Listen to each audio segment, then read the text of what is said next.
Pagājušajā gadā pie mums norisinājās mājas kafejnīcu dienas, un tagad mēs brauksim izbaudīt tās pie citiem. Tā, nu lūk, ka brokastīs man būs pakabauli ar lasīti. Kas tev ir? Tas tāds ir? Suši burgers. Pirmo reizi ēdīšu. Neredzēs tāds brīnums vēl pagaidām. Man ir ar lasi un Mikam ir ar vistiņu. Izskatās garšīgi.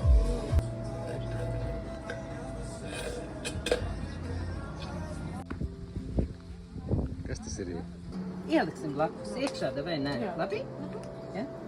Jā, tad uzsīs. Jā. Pusdienās mums ir pankūciņas. Skaistā vietā pie ezera. Gaļas pankūciņa ar superīgu pildījumu. Tur viss kaut kas iekšā. Gaļa, olas, siers. Ļoti sulīgi un garšīgi izskatās. Tā kā nesen ēdām, tagad ēdam atkal. Tiekā. Ko? Esam bijuši jau 2 mājas kafejnīcās. Tagad sākās gāziens. Kā tu jūties? Pieēdusies.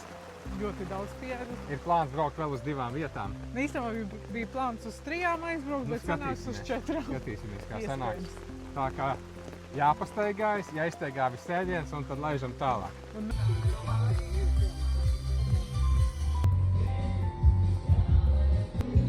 Tā, mēs esam 3. vietā šobrīd.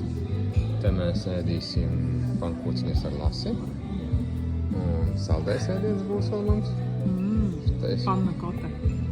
Jā, tā kā 3. vieta. 2. kafija. Šis laikam ir mūsu launaks. Ja? Jā, Labu apetīti! paldies. Aiziet ēdam. Tev vēl lien? Eju. 4. diena reize šodien lien vēl. Liela. Ceļānka, gaļas pankūkas, piespā pankūkas. Un iet vēl kambuča. Kambuča, jā, nekā. Un būs kafija vēl. Un pēc 4 apmeklētām mājas kafejnīcām mums apstiprinājās tas, ko mēs arī bijām domājuši, ka mājas kafejnīcās ēdiens nav 1. vietā.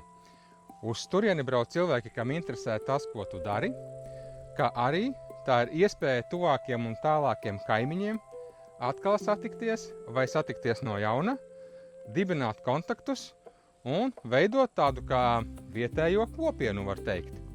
Tā kā brauciet, skatieties, iepazīstieties ar kaimiņiem un jau nākamajā video redzēsiet, mēs dosimies uz vienu ļoti interesantu vietu. Čau!